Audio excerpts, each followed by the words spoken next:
The most humiliating moment of Stella Hayes' life didn't happen in private. It happened in front of 500 people under the crystal chandeliers of the Thorne Foundation Gala. This was the empire she built, and she was being treated like a ghost. Her ex-husband Anton stood on stage, his arm around his new younger wife, toasting a future she had designed. She was erased. So Stella did the only thing she could. She turned, held her head high, and began to walk out in total silence. The whispers died. The crowd parted. And just as her hand touched the cold brass of the exit door, a voice cut through the silence. A man stepped from the shadows. He was the one man her ex-husband was desperate to impress. He was Julian Sinclair. And as the whole room watched, the billionaire lifted her hand and everyone stared. The invitation was an assault. It wasn't just an invitation. It was a summons, a command performance.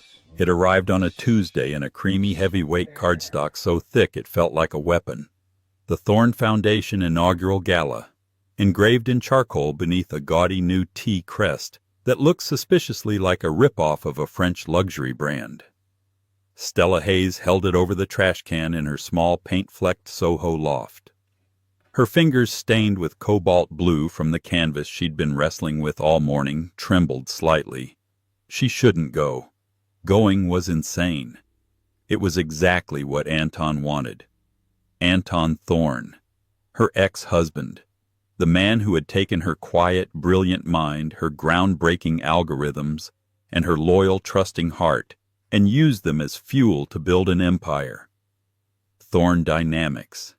It had been their name. Their dream sketched on cocktail napkins in a dingy college bar. Now it was just his. The divorce had been surgical in its brutality. He had the high-powered lawyers from Skadden Arps. She had a public defender who seemed perpetually overwhelmed. Anton had argued that her contribution was emotional, not structural. The code she wrote, early drafts. The business plan, a collaborative effort. The patents.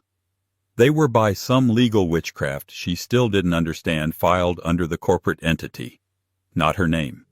He bought her out for a sum that was to him a rounding error. To her it was just enough to disappear, to lease this loft, and to return to her first love painting. She was surviving. But he wasn't content with her survival. He needed her submission. This gala wasn't a charity event. It was a coronation. A celebration of his new life. His new wife, Isabella Vance, a 24-year-old influencer whose only visible contribution to society was her Instagram follower count and the final public erasure of Stella Hayes. Why send her an invitation? Because he knew her. He knew she wouldn't come. He wanted her to receive it, to feel small, to look at the +1, and know she had no one, and to throw it in the trash. He wanted the knowledge that she was at home alone, while he and Isabella were celebrated by the New York elite. A familiar cold rage licked at her heels. It was the same rage that had fueled her through 90-hour work weeks debugging code until her vision blurred. "No," she whispered to the empty room, the smell of turpentine sharp in her nostrils. She wouldn't give him the satisfaction of her absence. She wouldn't hide. She wouldn't be the madwoman in the attic of his new shiny life. She picked up her phone and dialed her best friend Sarah, a sharp-witted journalist who had seen the whole train wreck happen in real time. "Don't you dare," Sarah said before Stella could even speak. "I saw the announcement on page 6. Stella, it's a trap. He's a narcissistic sociopath. He's baiting you." "I know," Stella said, walking to her closet. It was a meager closet filled with denim linen shirts and paint-stained coveralls. What does one wear to their own funeral? "Stella, I'm serious. You go there, he'll have security remove you. He'll have Isabella accidentally spill champagne on you. Don't play his game." Stella paused, her hand landing on a garment bag pushed way into the back. It was the one thing of value she had fought for. "I'm not playing his game, Sarah. I'm just going to remind him that I exist." She pulled out the dress. It wasn't new. It was vintage. A deep, almost black emerald velvet dress from the 1990s, a classic Halston. It was simple, severe, and elegant. It had no glitter, no sequins, no brand new money flash. It was a dress that relied entirely on the woman wearing it. "Okay," Stella said, zipping the bag. "I'm going." "Then you need armor," Sarah replied. "Don't go alone. I'll call—" "I don't know. I'll call my cousin the paralegal. He's cute in a paralegal way." Stella laughed a dry, rusty sound. "No, Sarah. That's the point. I am going alone. I'm not bringing a +1 to prove I'm over it. I'm just going. As Stella Hayes, the woman who built Thorn Dynamics. Let them choke on it." The night of the gala, the air in New York was crisp, the sky a clear, cold black. Stella did her own makeup, a little mascara, a bold, dark red lip. She wore her hair pulled back in a severe, elegant chignon. Her only jewelry was a pair of simple pearl earrings. When the Uber pulled up to the curb at the Metropolitan Museum of Art, Anton had of course rented out the entire Temple of Dender. She felt the first flicker of true fear. The entrance was a chaotic circus of flashing bulbs, screaming paparazzi, and black SUVs disgorging women in shimmering gowns. She paid, her driver stepped out, and the world immediately went silent. The paparazzi didn't know who she was. She was a non-entity. She walked past the red carpet, past the velvet ropes, and presented her invitation to the security guard. The man, built like a refrigerator, barely glanced at her. "Name? Stella Hayes." His eyes snapped up. He looked from her face to his iPad, then back to her face. A flicker of, was it pity? He pressed his earpiece. "We have a guest, a Ms. Stella Hayes." A pause. Stella's blood turned to ice. This was the plan. He'd invited her just to have her turned away at the door, the ultimate public humiliation. The guard listened. "Yes, sir, I understand." He looked at Stella, his face impassive. "Go ahead, ma'am." She let out a breath she hadn't realized she was holding. She walked up the grand steps, the sounds of the party washing over her, a string quartet, the tinkling of glasses, the loud braying laughter of New York's new aristocracy. She stepped into the hall and the room froze. It wasn't a sudden silence. It was a rolling wave of it. The friends who had known her for a decade, who had eaten at her dinner table, Chloe and David the venture capitalists, Mark his former COO, all of them saw her. Their eyes widened, their smiles faltered, and then one by one they turned their backs. They chose. In that instant they all chose.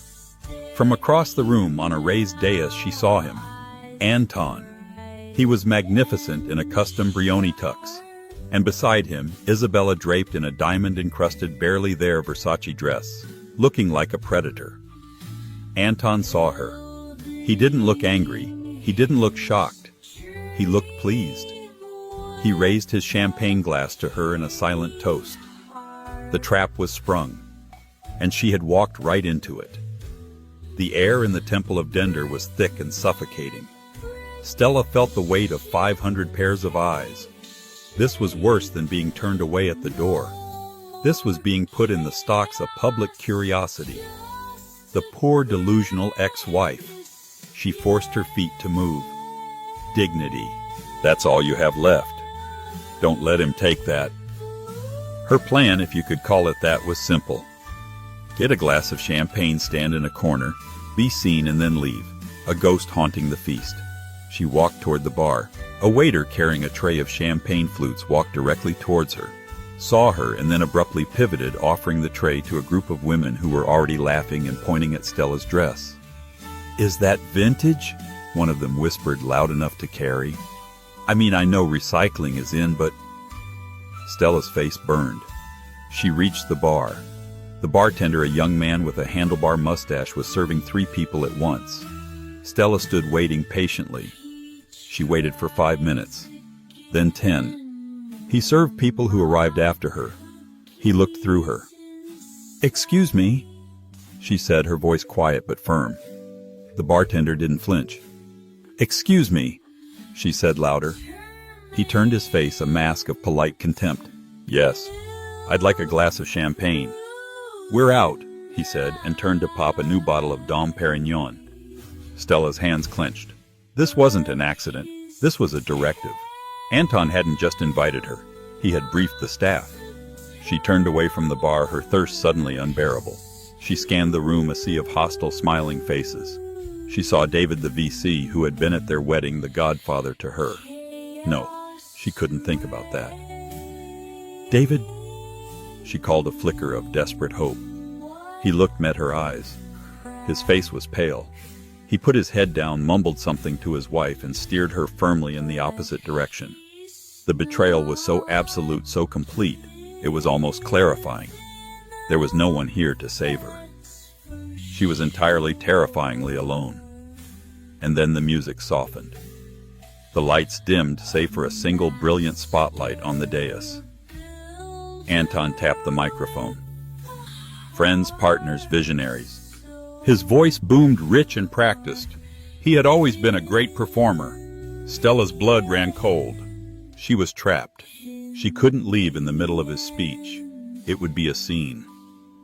She backed into the shadow of a towering Egyptian column, hoping to be swallowed by the darkness. Tonight, Anton continued, we celebrate a new beginning, the Thorn Foundation. A dream I have had for a very long time. A lie. Stella thought bitterly. His dream had been a corner office. Her dream had been the foundation, the give back, the legacy. He was even stealing her discarded dreams.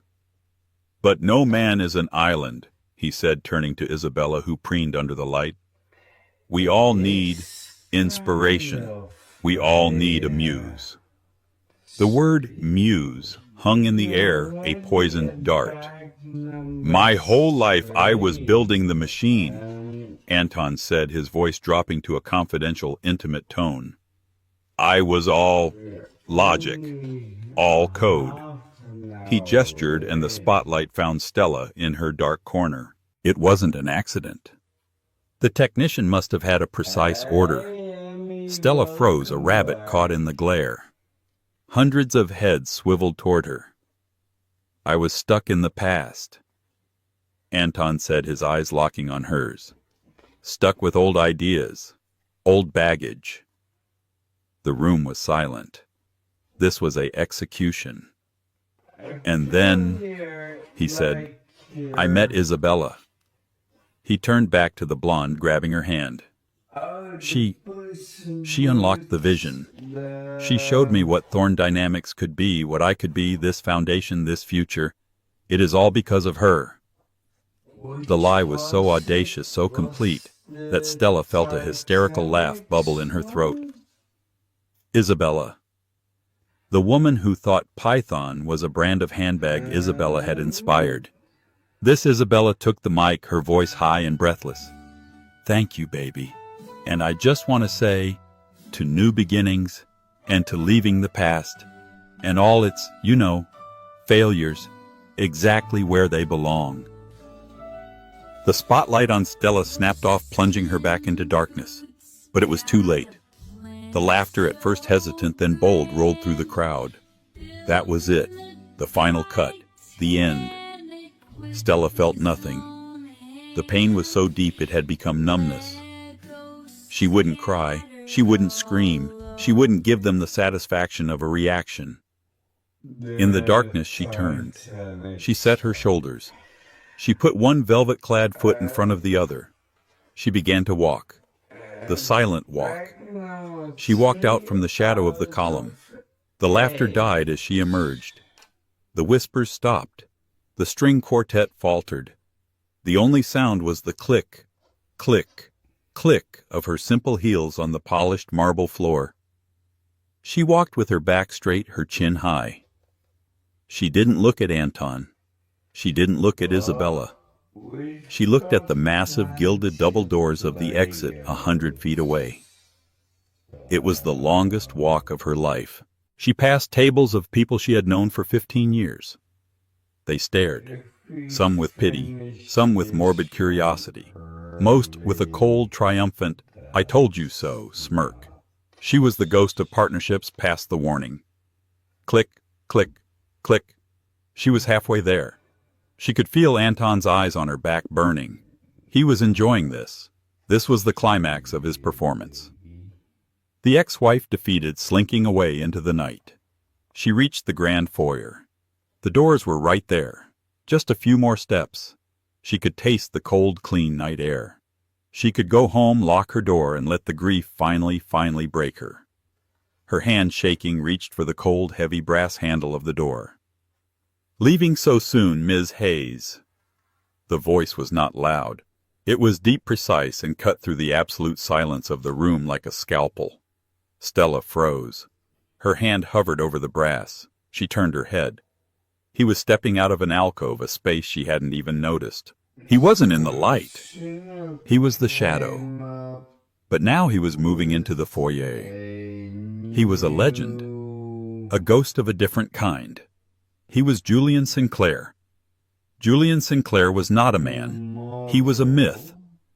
He was old money tech, a Silicon Valley kingmaker who had disappeared from public view 5 years ago only to emerge as the most powerful and reclusive private investor on the planet. He didn't just invest in companies. He anointed them. To be funded by Sinclair Ventures was to be told you were the future. He was the man Anton Thorne had been obsessed with for a year. Project Ares. Anton's new vainglorious venture was dead in the water without Sinclair's backing. Stella knew Anton had been bending over backwards, calling in every favor just to get a 5-minute meeting with this man. And here he was, standing in the foyer looking at her. He was wearing a simple, brutally expensive Tom Ford suit. No tie, just a black shirt. His hair was silver at the temples, his eyes a shade of gray so pale they looked like ice. He held an unlit cigar in one hand. He wasn't looking at her with pity. He was looking at her with assessment. Stella's voice was gone. She just stared at him. The entire gala, 500 people, were frozen, craning their necks to see what was happening at the door. From the dais, she heard a sharp, "Who is that?" from Isabella. Julian Sinclair took one step toward Stella. He didn't offer a platitude. He didn't ask, "Are you okay?" He simply held out his hand. It wasn't a gesture of chivalry like he was asking her to dance. It was a gesture of alliance. It was a business proposal. "I believe," he said, his voice carrying easily to the hushed dais, "that you and I have an announcement to make." Stella's mind went blank. But she had never met this man. She had seen his Forbes cover, that was it. Was this a mistake? Did he think she was someone else? I think you're mistaken," she whispered, her hand still frozen in midair. Julian Sinclair's eyes crinkled just slightly, a ghost of a smile. "I'm never mistaken, Ms. Hayes. You are the architect of the Ethel Protocol, are you not?" Stella's heart stopped. Ethel. It was the name of the project she'd been working on in her loft, her real work. The decentralized secure data protocol that would make Thorne Dynamics obsolete. It was her life's work, the thing she'd been building in secret, hoping to sell to, well, to anyone but Anton. How did he know that name? She hadn't told anyone, not even Sarah. How? "We have a mutual friend," Sinclair said, his voice low.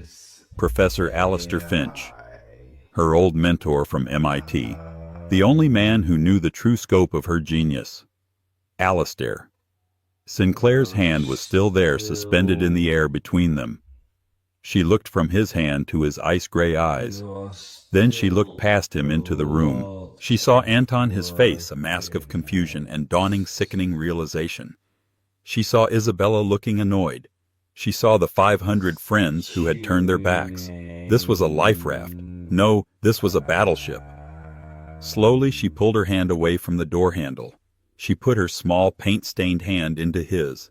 His grip was firm, warm, and electric. It wasn't a lover's touch. It was a contract.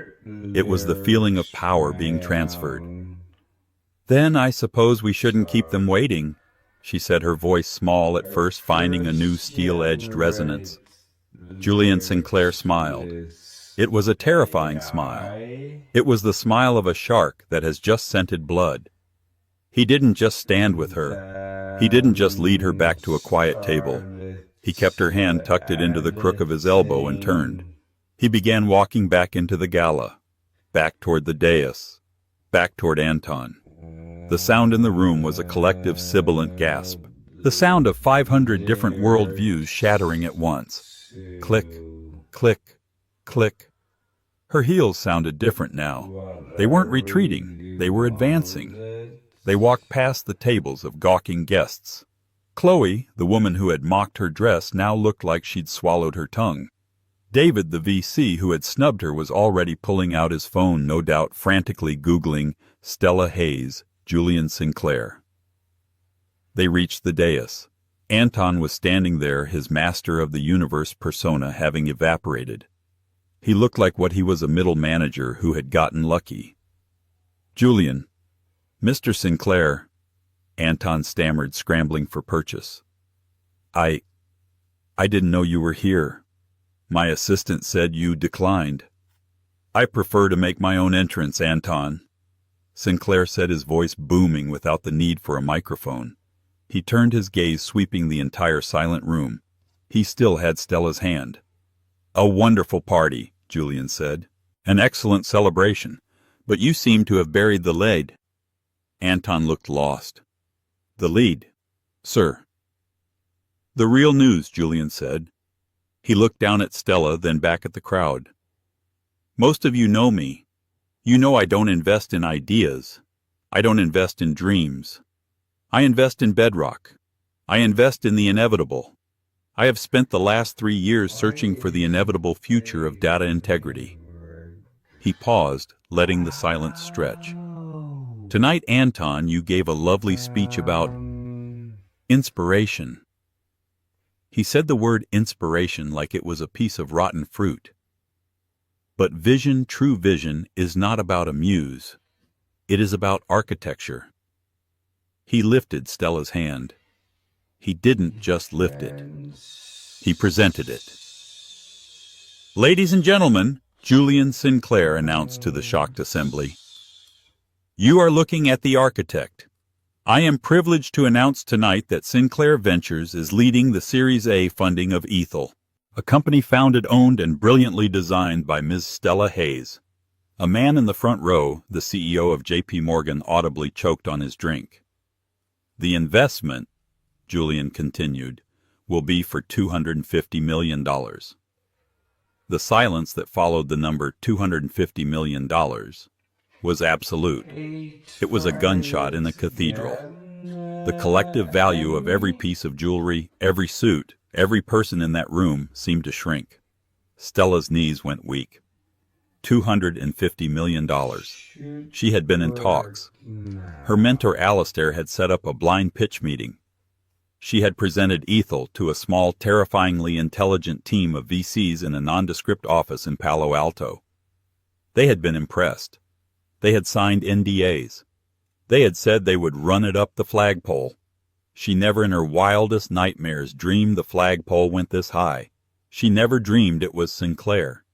This wasn't a rescue. This was an anointing. Julian Sinclair wasn't finished. He dropped her hand, and in a move of such breathtaking audacity it bordered on violence, he reached over and took the microphone directly from Anton Thorne's limp fingers.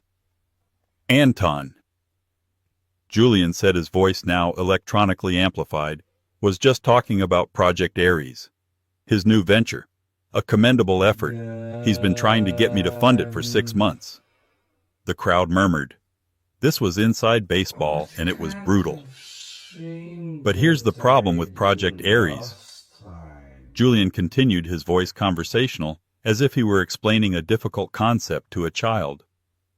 "It's built on a faulty premise. It's built on old tech. Specifically, it's built on the foundations of Thorne Dynamics." He looked at Anton.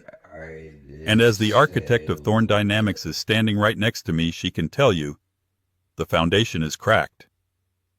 "That's a lie." Anton finally found his voice. It was a reedy, desperate sound.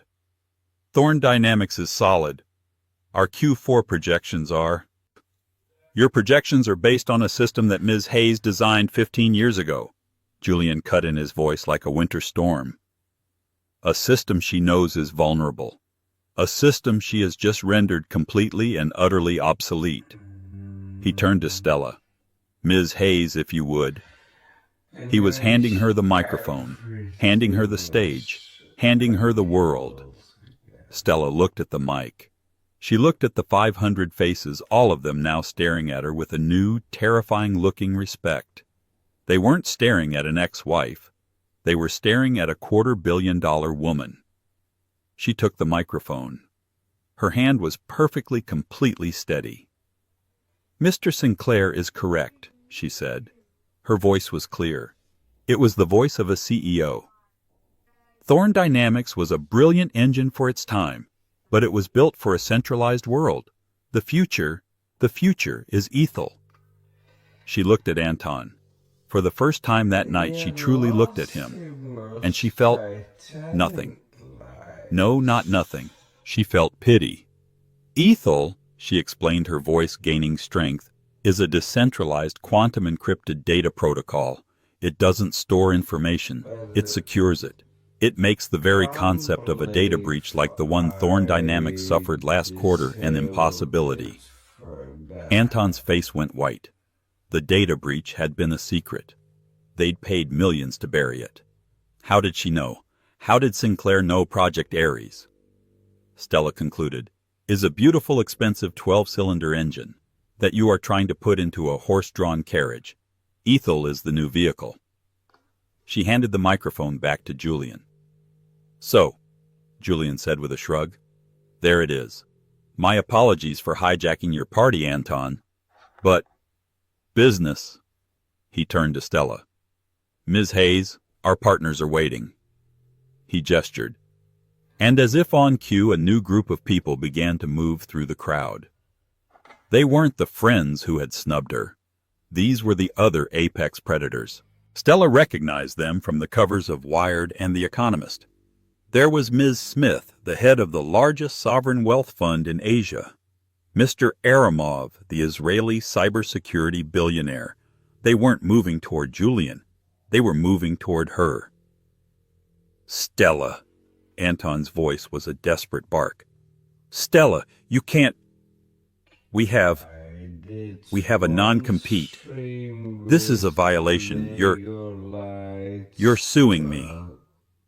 Stella was about to answer, but Julian put a calming hand on her arm. He looked at Anton with an expression of profound boredom. Anton, please, don't embarrass yourself, Julian said. Your own lawyers from the esteemed Skadden Arps wrote the termination agreement. He snapped his fingers. A severe-looking woman in a black suit who had appeared from nowhere handed him a single folded paper. Julian opened it. Divorce Decree Appendix B, Intellectual Property. It states, and I quote, Stella Hayes relinquishes all claims to intellectual property currently held by the corporate entity Thorne Dynamics. It says nothing about future IP. He continued, and the non-compete. It was voided under Clause 4B, subsection A, the moment you bought her out for a sum not commensurate with her initial contribution. Your own lawyers, in their haste to screw her, left a back door the size of a stadium. Julian folded the paper and handed it back to Anton. You didn't just buy her out, Anton. You set her free. And you did it for pennies on the dollar.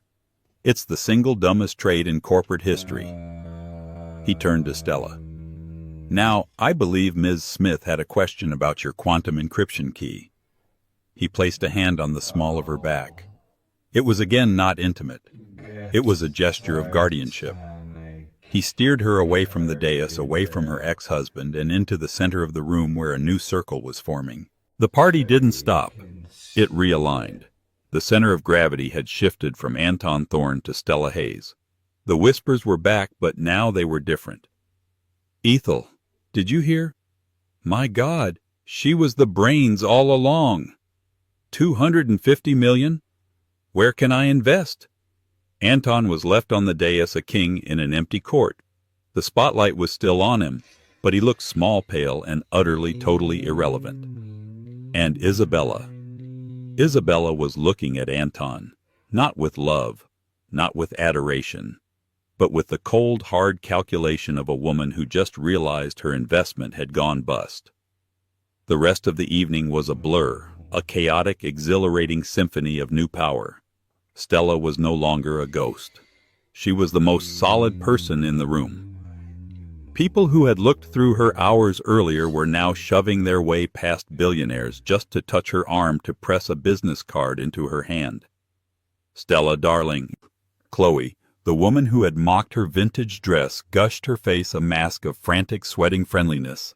I knew you were working on something massive. That dress it's a power move. We must have lunch. My fund were very interested in the Ethel space. Stella smiled a cool, polite smile that didn't reach her eyes. Thank you, Chloe. I'll have my people call you. She had no people, but she knew as she said it that by morning she would. Julian Sinclair remained by her side, a silent, powerful sentinel. He deflected the fools and amplified the important. He was a master conductor, guiding the flow of conversation, seamlessly introducing her to the right partners, the right banks, the right legal teams. Stella, you know Mr. Aramov. He believes your protocol could revolutionize Mideast cybersecurity. Ms. Hayes, Ms. Smith has a question about scalability for the Asian market. Stella, for her part, was transformed. The shy, wounded artist was gone. The architect was back. She spoke about data sharding, quantum entanglement, and serverless protocols with a fluency and passion that was undeniable. She was, in a word, brilliant, and the room, which respected only money and genius, was now prostrate at her feet. But the night wasn't over. The war was being fought on two fronts. The first was the social front. As Julian was steering Stella toward the exit, a new shrill voice cut through the din. You! Stella turned. Isabella Thorne was stumbling toward them. Her perfect makeup now smudged her diamond dress, looking cheap. She was drunk and she was furious. Isabella! Anton was right behind her, trying to grab her arm, his face pleading. Don't. Not here. Get off me, Anton! She shrieked, batting his hand away. She pointed a long, manicured, shaking finger at Stella. You snake, you pathetic, scheming snake! The room went quiet again. This was the drama they had all come for. You think this is a victory? Isabella sneered, her voice slurring. You think you won. He's still my husband. He still comes home to me. You're still the first one. The one he threw away. Stella looked at her. She felt no anger. She looked at this 24-year-old woman draped in diamonds she hadn't earned, screaming in a museum she hadn't paid for, and she felt that same profound pity she'd felt for Anton. Isabella, Stella said, her voice calm and even. You're right. He is your husband. And this, she gestured to the room, to the investors, to the new reality, is your problem, not mine. What does that mean? Isabella stammered. It means, Stella said, stepping closer, that you're married to a man who just lost $250 million in funding he was counting on. You're married to a man whose flagship company, Thorne Dynamics, I am going to gut, dismantle, and sell for parts over the next 6 months. You're married to a man whose entire net worth is tied to a company built on old baggage. Stella leaned in. He's not coming home to you, Isabella. He's coming home to his balance sheet. And I just set it on fire. She looked at the younger woman's horrified, confused face. Get a good lawyer, and this time you pay for him. Stella turned and walked away. The second front was the legal one. As they reached the grand entrance, a fuming, white-faced Anton finally caught up. He blocked their path. This isn't over, Stella, he hissed, all pretense of charm gone. You stole that code. Ethel was my idea. You were developing it on my time. Was I? Stella asked, tilting her head. I seem to recall developing it in my un-air-conditioned loft after you had my keycards to Thorne Dynamics deactivated. I believe the legal term for that is my time. I will sue you into the Stone Age, he roared. No, a quiet voice said. It was Julian who had been watching the exchange with mild interest. "You won't. Stay out of this, Sinclair. This is between me and my—" He stopped, realizing his mistake. "You're—" Julian prompted, one eyebrow raised. "This is my business," Anton finished lamely. "No, Anton," Julian said, stepping forward, his physical presence suddenly overwhelming. "This is my business. You see, when you're dealing with a $250 million investment, you do your due diligence. My legal team, who are significantly better than your legal team, have been over this for 6 weeks. He pulled a phone from his pocket. "They found a few interesting things. For example, did you know that when you bought her out, your CFO, a Mr. David Finch, I believe improperly valuated her shares by a factor of, about 500. Anton's blood drained from his face. "And then," Julian continued, "there's the matter of the data breach last quarter, the one you didn't report to the SEC. Tisk, tisk. That's a felony, Anton. I believe the fine for that alone is more than your company's entire market cap." He put his phone away. "So no, you will not be suing Ms. Hayes. You will not be speaking to Ms. Hayes. In fact, you will not say the word Ethel ever again. You are going to go back to your party, and you are going to pray that I don't make a phone call to the Wall Street Journal. Are we clear?" Anton Thorne, the Titan, the visionary, the king looked at Julian Sinclair. And he folded. He visibly crumpled. He nodded a single jerky, pathetic motion. "Good," Julian said. He turned to Stella. "Your car is waiting, Ms. Hayes." He guided her out the massive doors, past the same security guard who had pitied her, and into the cold, clean, victorious night. A black shining Bentley was purring at the curb. As she got in, she looked back. She saw Anton standing alone on the steps, the lights of the gala framing him in a golden hollow prison. Stella didn't sleep. She sat in the back of the Bentley which Julian had simply lent her and directed the driver to her Soho loft. She walked in the smell of turpentine and oil paint, a grounding familiar comfort. She didn't turn on the lights. She just walked to her massive floor-to-ceiling windows and watched the black sky bleed into gray, then into the fiery, hopeful orange of dawn. She was the same woman who had left this apartment 12 hours ago, and she was a different person entirely. At 6:00 a.m. her phone, a simple 3-year-old iPhone, began to vibrate. It didn't stop. It buzzed on her reclaimed wood coffee table, a frantic, angry insect. Forbes, Bloomberg, The Wall Street Journal, TechCrunch. Page 6. Sarah, her friend, was the first one she answered. "Oh my God!" Sarah screamed, no greeting necessary. "I'm looking at a picture of you, Julian Sinclair, and a very constipated-looking Anton Thorne. What is happening?" Stella laughed. It was a real, genuine laugh. "Sarah, you're not going to believe this." At 7:00 a.m. the real call started. Banks, law firms, real estate agents offering her new appropriate office space. At 7:30 a.m. her old mentor, Professor Alistair Finch, called. "Stella, my girl," he said, his voice thick with pride. "I heard you made quite an impression. I told Julian you were the one. I told him, she's not just a prodigy, she's the whole damn revolution." You set this up?"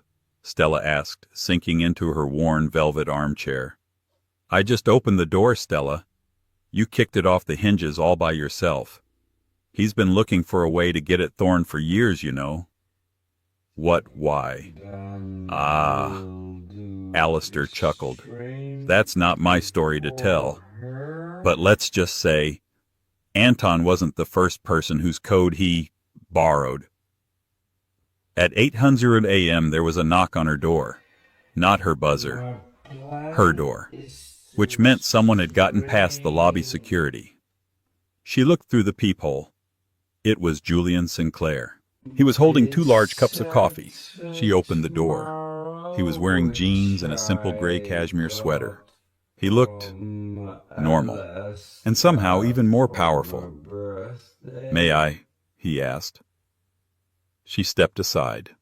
He walked into her loft, his eyes taking in everything: the half-finished canvases, the stacks of books on quantum physics, the Ethel white papers pinned to a corkboard. He smiled. "This is where it happens." He handed her a coffee. It was from a simple bodega, not some fancy Starbucks. "I figured you'd be awake," he said. I don't know what to say," Stella said, clutching the warm cup. "Thank you. You saved me." Julian's smile faded. He looked at her, his gray eyes sharp. "Let's be very clear about one thing, Miss Hayes. Stella, I did not save you." He gestured to the corkboard. "You did this. You built the life raft. You built the battleship. All I did was provide the launch." "But the $250 million, the timing, the show," she said. "The show," he laughed. "The show was a personal bonus. Anton Thorne is a pest, a man who steals other people's work and calls himself a visionary. I have no patience for them." He took a sip of his coffee. "You asked Alistair why. 15 years ago, Anton Thorne was my graduate student. He was brilliant and lazy. He was my prized pupil, and he stole my thesis." Stella stared. "What?"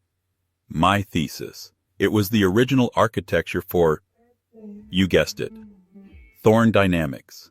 He took it, filed the patents himself, dropped out, and started his company. By the time I realized what had happened, he was the next Steve Jobs. And I was just a bitter professor." "So last night," Stella said. "Last night," Julian said, "was not revenge. Revenge is a petty emotion. Last night was a correction, a market correction. I have spent the last 15 years building my own empire, waiting for the person who could not only beat Anton, but who could build what I wanted to build. The thing he stole. But better." He looked at her. "He stole my past, Stella. You are the future. Ethel isn't just a protocol. It's the evolution of my own work. It's what I would have built if I'd had your genius." Stella was speechless. He wasn't her knight in shining armor. He was her partner. "So," he said, draining his cup, "thank you for the coffee. A car will be here at 9 a.m. We have a board to assemble, a company to staff, and an empire to build. And I suspect a few dozen interview requests to manage. I've taken the liberty of hiring the best PR firm in New York. They serve us, not the other way around." He walked to the door. "Oh, and one more thing." He turned. "The headlines today are all about me and you. Billionaire backs ousted ex-wife. It's dramatic. It's gossip. I know," Stella said, her heart sinking. "I've scheduled your first interview, 10 a.m., with Forbes, not Page 6. Forbes. By noon, the narrative will not be the ex-wife's revenge, and the narrative will be the architect's ascension. The story is not about who you left. It's about what you're building." He smiled that terrifying, wonderful smile. "Welcome to the game, Ms. Hayes." He left. Stella stood in her loft, the morning sun streaming in, illuminating the specks of dust that danced in the air. She picked up her buzzing phone. She looked at the screen. A new unknown number. A text message. "Stella, baby, pick up. We need to talk. We can fix this. We were always the best team. Don't let him poison you against me." It was from Anton. Stella Hayes, CEO and founder of Ethel, looked at the text. She smiled, and she pressed block. The next 6 months were not a fairy tale. They were a war. It was a war fought in the sterile, soundproof conference rooms of law firms, on the scathing, anonymous forums of TechCrunch, and in the silent 300 a.m. glare of a terminal as Stella's team raced against Anton's. He did not go quietly. He was a cornered animal, and he lashed out with the predictable, clumsy brutality of a man who had never had to truly fight. He launched a dozen frivolous lawsuits claiming intellectual property theft, breach of fiduciary duty, and spousal conspiracy. He fed gossip columnists like his old contact at Page Six, lurid anonymous stories about Stella's erratic behavior, her vindictive nature, her mental instability post-divorce. He tried to poach her new hires, offering them double their salaries to return to Thorne Dynamics. It was a fatal miscalculation. He was playing checkers. Stella and Julian were playing 3D chess.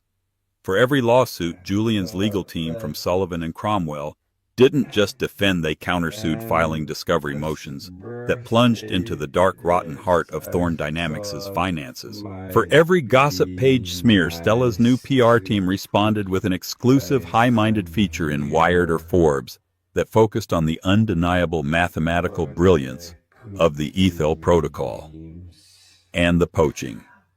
When Anton tried to steal her new head of engineering, Stella responded by having a quiet lunch with Anton's entire R&D leadership team. 2 weeks later, they all resigned and came to work for Ethel. She didn't just take his future, she bought his past right out from under him, leaving him with a hollowed-out shell of a company. The war ended 6 months to the day after the gala. Stella stood on the keynote stage at Synapse 2026. The single most important tech conference in the world. The auditorium was a sea of 5,000 faces all turned toward her. She was not the woman in the vintage velvet dress. This Stella was an entirely new creation. She wore a severe dark blue Armani suit that was less a piece of clothing than a piece of armor. Her hair was cut in a sharp professional bob. In the front row, Julian Sinclair sat arms crossed watching. He was not smiling like a proud father. He was watching as a satisfied investor as his prize asset prepared to corner the market.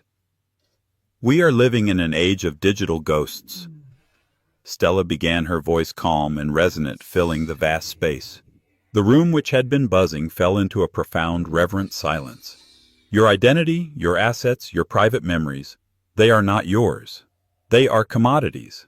They are shadows on a server wall held in trust by corporations who have proven time and again to be untrustworthy. She moved across the stage with a slow, deliberate grace. They sell you a safer world, a better lock, a stronger vault, but they are all fundamentally flawed, because a lock is just a puzzle waiting for the right mind to solve it. She clicked a remote. Behind her, the Ethel logo, a simple, elegant geometric lattice, blazed to life. Ethel is not a lock, she said. It is the abolition of the door. It is a world where your data is not an object to be stored, but a part of you, decentralized, quantum encrypted, and answerable only to you. We are not building a new vault. We are building a new world. And in this world, she paused, her eyes sweeping the crowd, there are no ghosts. There is only mathematical truth. She was not a CEO. She was a revolutionary. She was, in a word, inevitable. When she finished, the silence held for a beat, and then the auditorium erupted. It wasn't just applause. It was a roar. It was the sound of 5,000 people realizing they had just seen the future. Stella walked off stage, the sound of her name echoing behind her. Her new assistant handed her a water. Her hand, still electric with adrenaline, was shaking slightly. Her personal phone buzzed in her pocket. Not her work phone. Her personal one. She pulled it out. It was a text from the head of her legal team. It's done. Thorne Dynamics just filed for Chapter 11. The board has ousted Anton effective immediately. We've begun the acquisition of their core server patents per your instruction. Congratulations. Stella stared at the screen. She didn't feel joy. She didn't feel relief. She felt a quiet, cold click. Like a complex locking mechanism, a 15-year-long equation had finally solved itself. It was not triumph. It was closure. Julian was waiting in the wings. He'd seen her read the text. He didn't say congratulations. He just nodded once. The war was over. The correction was complete. That evening there was a party. It was on the 80th floor rooftop of the new Ethel headquarters in the World Trade Center. a vast glass-walled office that made the city look like a circuit board of captured stars. This was not a party. It was a coronation. Stella was standing by the glass looking down at the rivers of light when Julian joined her. He handed her a glass of champagne. "Well," he said, his voice a low rumble against the polite murmur of the party. "The architect." She smiled, clinking his glass. "The kingmaker." "I prefer venture capitalist," Julian murmured. "It's far more terrifying, and far more accurate, to a successful launch." They drank. They stood in silence for a moment, two equals surveying the kingdom. "What happened to them?" Stella asked quietly, her voice almost lost to the wind. Julian took a sip. "Isabella was smarter than any of us gave her credit for. She filed for divorce 2 months ago, the moment our third lawsuit hit Anton's personal accounts. Her settlement was generous. She'd wisely put his private jet and the Hamptons estate in her name during the honeymoon phase. A prenup is only as good as the spouse who reads it. Where is she? Currently, influencing, in Dubai. She'll be fine. She was, as you noted, a smart woman. Just lazy." Stella's smile was thin. "And Anton's bankrupt," Julian said with a note of finality. "Personally and corporately. Wiped out. The SEC investigation into his data breach took care of the rest." "What will he do?" "He'll never work in tech again," Julian stated. It was a fact, not a prediction. We made sure of that. The non-competes we acquired from his own bankrupt company, they were ironclad. He can't legally write a line of code for profit for the next 10 years. He swirled his champagne, a flicker of dark amusement in his eyes. "I did hear he's trying to raise capital for a pivot, a new venture." "Oh," Stella asked, turning to look at him. "Artisanal kombucha." Stella laughed. It wasn't the rusty, broken laugh from her loft. It was a deep, rich, powerful sound. "He stole my past," Julian said, his voice serious again. "And he stole your present. But you, Stella, you took his future." He gestured to the party, the building, the city. "You didn't just take his company. You took his name. In this world, that's everything." Stella looked back out at the view. She thought about that night 6 months ago. The humiliation. The silent walk. The feeling of 500 pairs of eyes on her, full of pity, contempt, and morbid curiosity. From this height, the whole city was staring up at her. Not at an ex-wife, not at a victim, not at a billionaire's pet project. They were staring at the architect. "To bedrock," Julian said, raising his glass. Stella turned from the window, her eyes clear, cold, and brilliant. She raised her glass to his. "No," she said. "To building." The story of Stella Hayes isn't just about revenge. It's about value. Anton Thorne thought her value was in the past, something he could buy out and discard.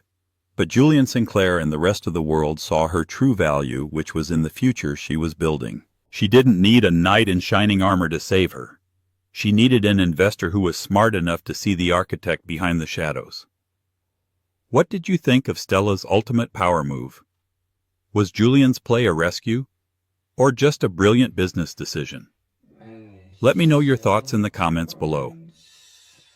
This is the kind of drama that happens in boardrooms and ballrooms every single day. If you love stories about justice, ambition, and the sweet, sweet taste of success, then like this video. Share it with someone who needs to be reminded of their own worth. And most importantly, subscribe to this channel. We have so many more stories to tell, and you don't want to miss a single one. End conclusion.